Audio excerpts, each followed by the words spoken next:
This lecture is on contemporary philosopher David Benatar's book called Better Never to Have Been. The central thesis of the text is that coming into existence is always a serious harm. Good things in life make life better than it could be, but if one never exists, you're not truly deprived of those good things. By coming into existence, we suffer serious harms that we wouldn't have to suffer had we never been brought into existence. Thus, it is better to never come into existence. Benatar's argument applies to both humans and animals. Sentient beings are able to experience pain. Thus, it's better that animals never existed as well. Benatar discusses anti-natalism in his text. Anti-natalism is the view that it's bad to bring people into existence. He says good people, good parents, go to great lengths to spare their children suffering. But the only guaranteed way to prevent all the suffering of their children is not to bring those children into existence in the first place. Not only is bringing a child into existence harmful to the child, it's harmful to any future children that child, who grows up to be an adult, will procreate, who in turn causes harm to any future children that person grow up to procreate. Those who procreate bear responsibility not only for the child they procreate, but for however many other future generations come into being through their line. Some anti-natalist positions are founded on either a dislike of children or the interest of adults to have greater freedom without kids. But Benatar's position is not out of dislike of children, but a concern to avoid the suffering of potential children.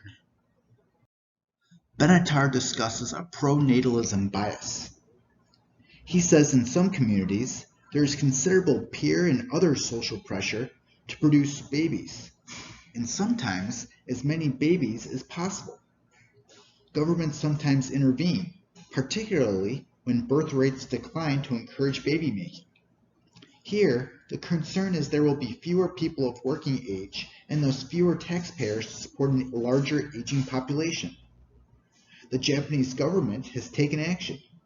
They launched the +1 plan, aimed at persuading married couples to have one extra child. The government pledged financial support for couples seeking expensive fertility treatment. The +1 plan also had provision for diverting resources to provide education loans to put children through school. Singapore developed plans to persuade citizens to produce more children. It introduced financial incentives to have a third child, paid maternity leave, and state-funded child care centers. Benatar says democracy has an inherent bias towards pro-natalism. In democracy, majority prevails. Thus, there is an incentive to produce extra offspring in order to pursue an agenda. Those committed to non-procreation could never prevail politically against those committed to procreation within a democracy. Benatar says people see you as more valuable when you have children. If two different people need life-sustaining treatment, the one with young children will be favored because to let a parent die is not only to harm the parent, but also his children. Benatar points out that there are some anti-natalist policies that have been adopted, with the most obvious example being China, with their one child per couple policy. Such policies are exceptional. They are a response to massive overpopulation.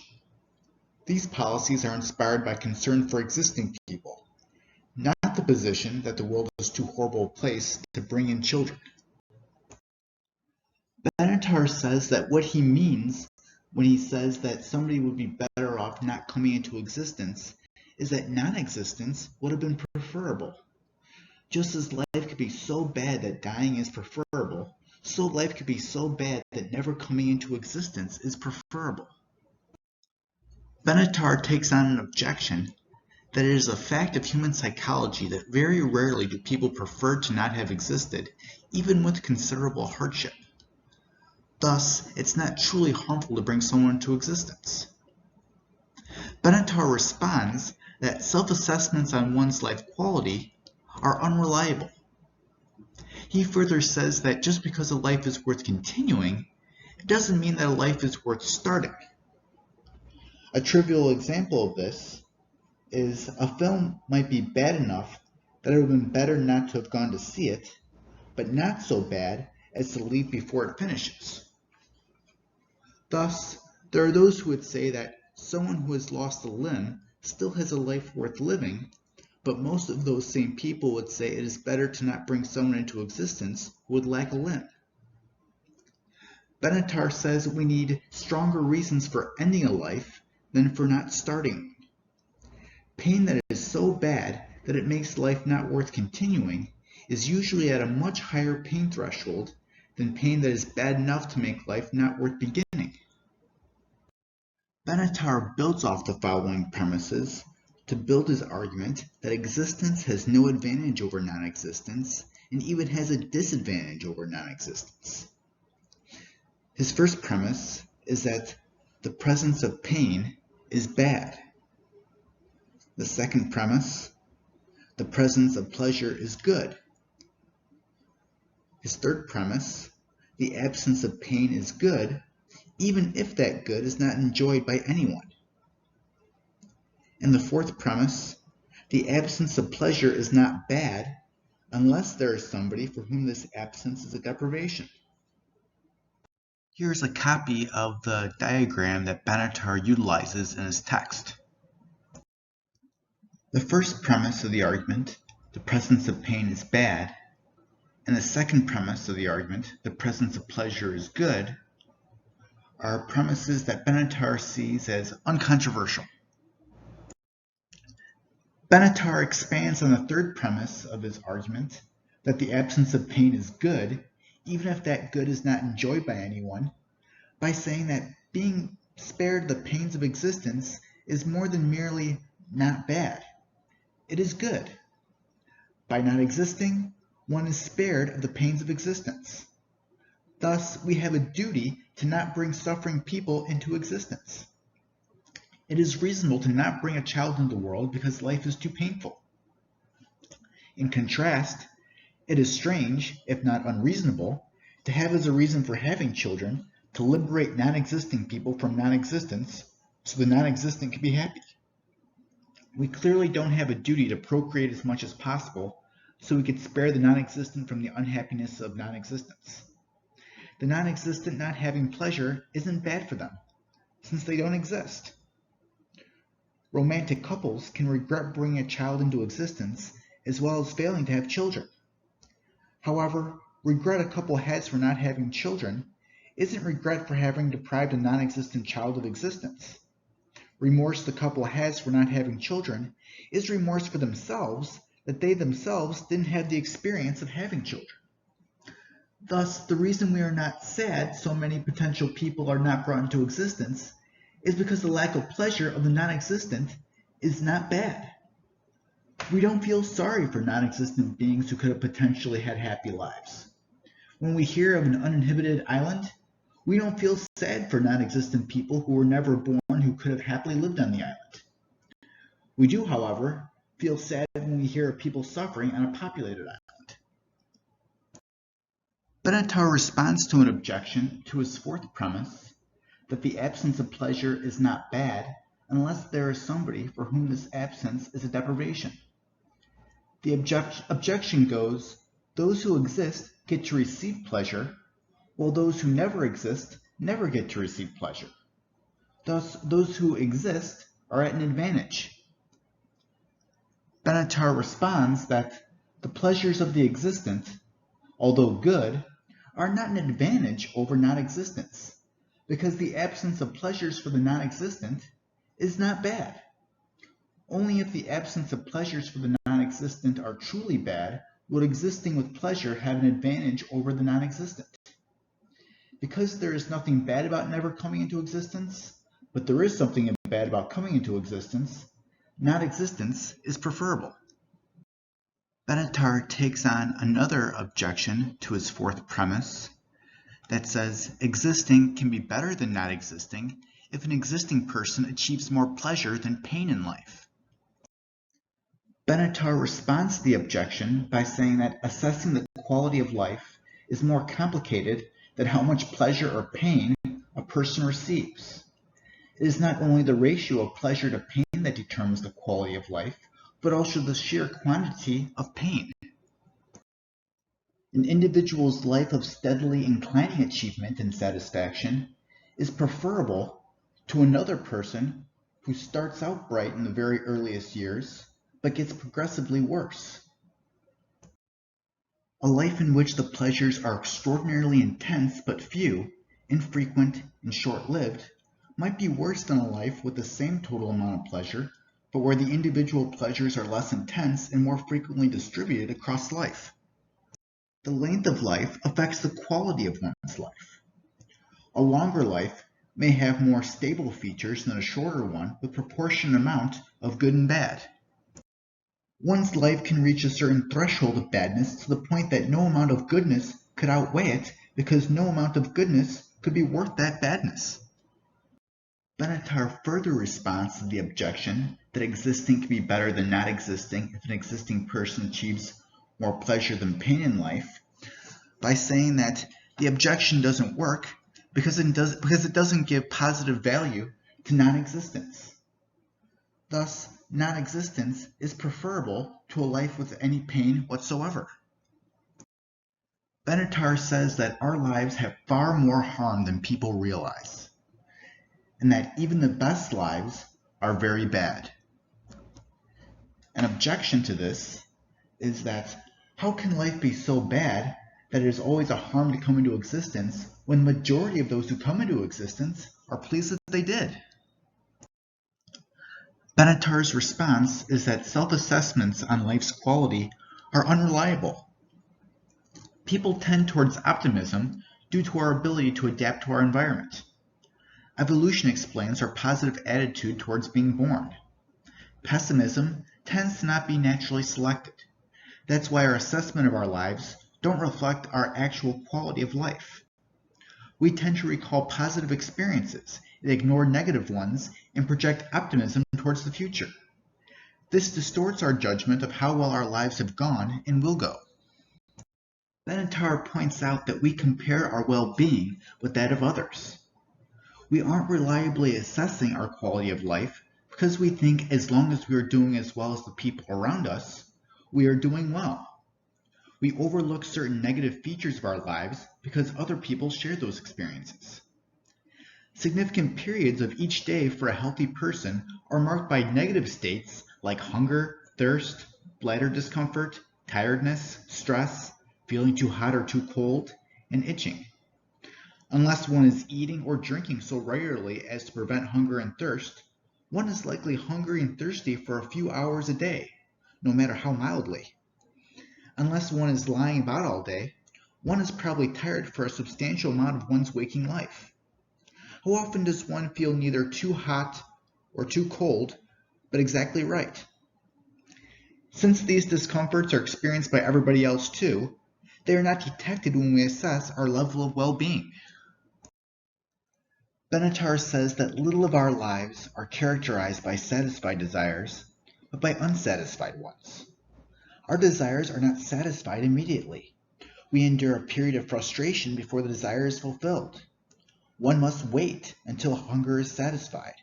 One must wait to get rest when tired. Children wait years to gain independence. Adults wait years to fulfill desires for personal satisfaction or professional success. Once our desires are fulfilled, the fulfillment doesn't last. One desires to get married, but is soon divorced. One wants a day off, but it soon ends. One desires public office, but doesn't get reelected. We desire not to lose what we already have, and this level of fulfillment does not last either. You desire to maintain your health and youth, but it deteriorates. You desire to keep your relationships with loved ones, but they die. Once we finally fulfill a desire, a related new desire now arrives in its place that now needs to be fulfilled. The initial satisfaction gives way to new desires. Often our desires never get fulfilled. Very few people ever attain the kind of control over their lives that they want. Suffering through unfulfilled desires is pervasive in life, and unfulfilled desires are the default state. One has to work to satisfy one's hunger, while hunger comes naturally.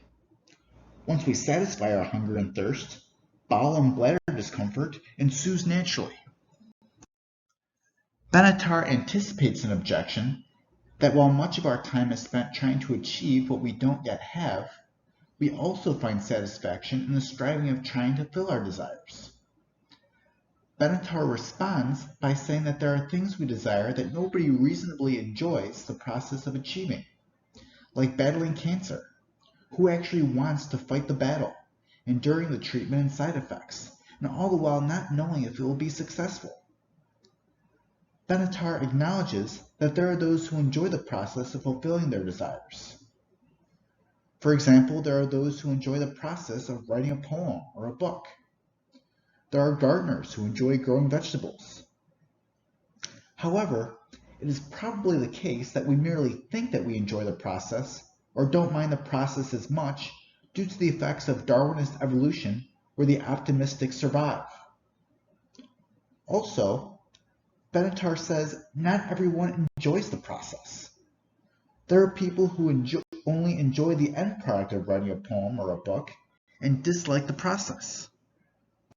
Benatar anticipates an objection that the period of deprivation in the work towards fulfillment enhances our satisfaction when we finally fulfill our desire. For example, we enjoy food more when we eat while hungry than when we do when we are full. Winning a race is a greater satisfaction after one has trained hard for it. Benatar responds that this isn't true of all our desires, and even for the desires it is true for, it would have been better had no striving been necessary at all to achieve such a heightened level of satisfaction.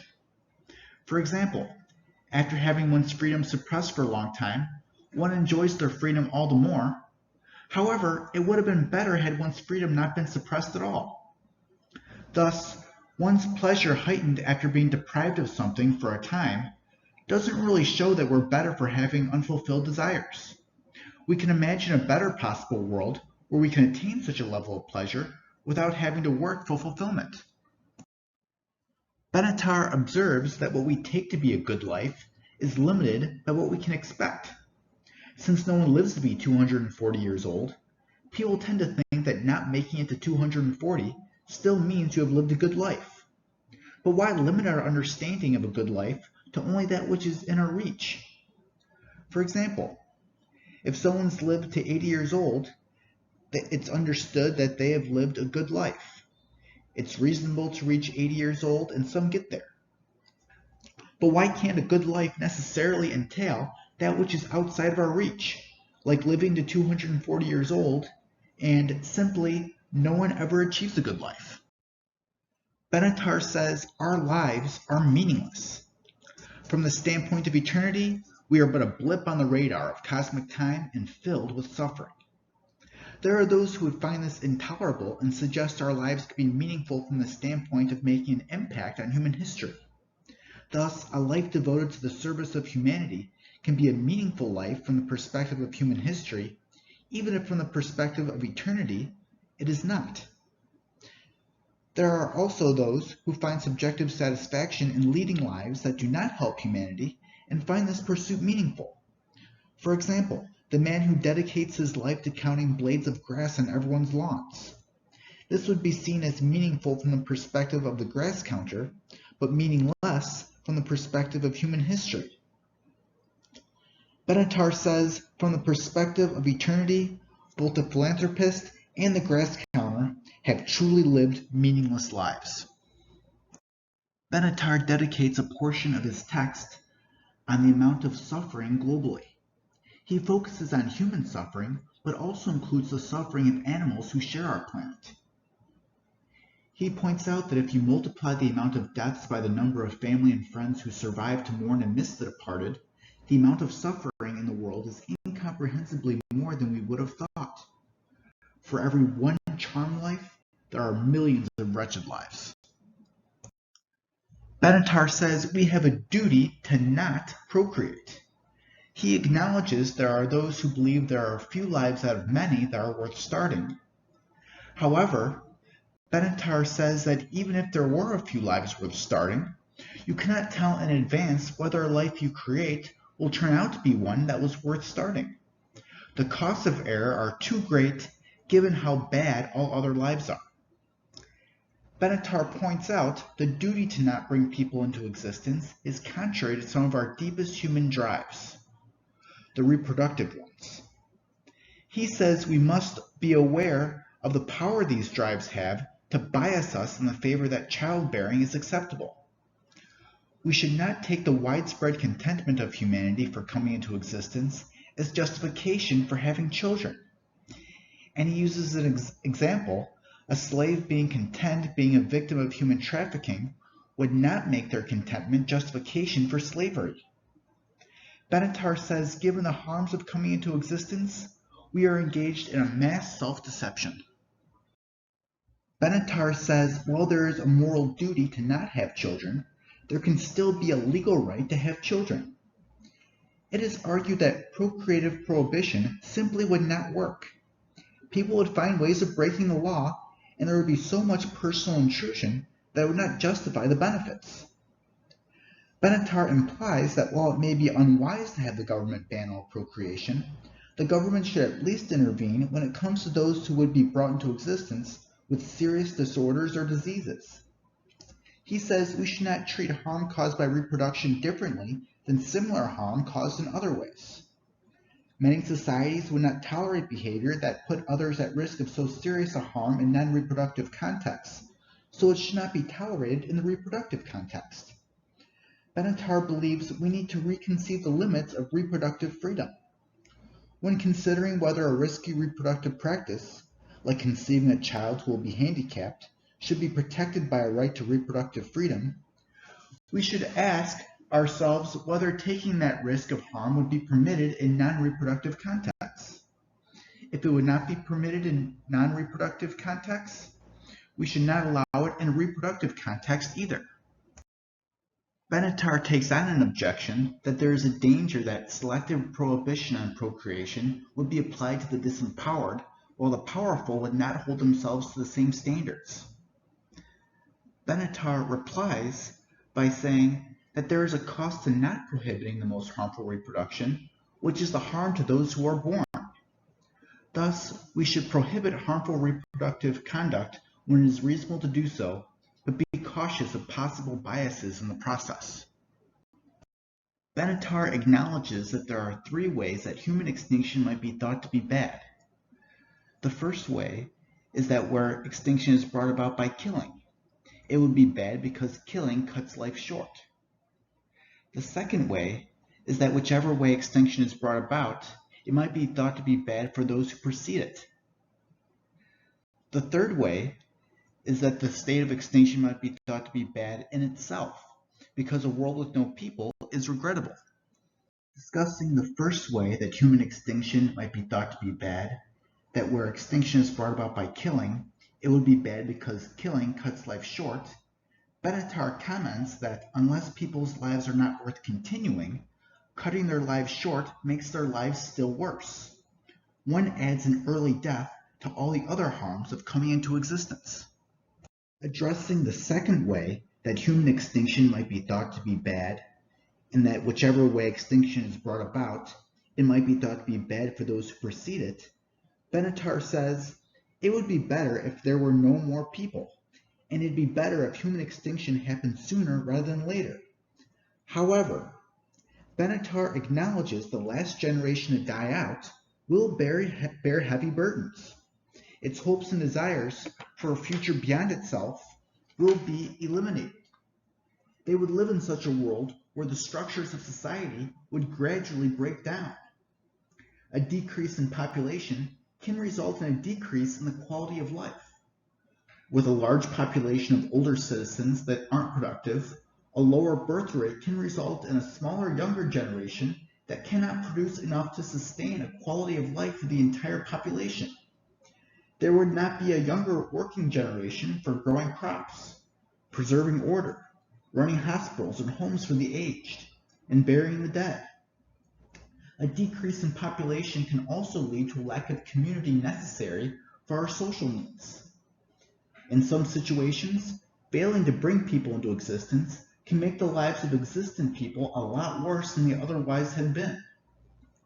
Benatar says bringing new people into existence can be possibly justified to ease the pain of the already existing and greatly suffering people who are living in the last generation or generations before humanity's extinction.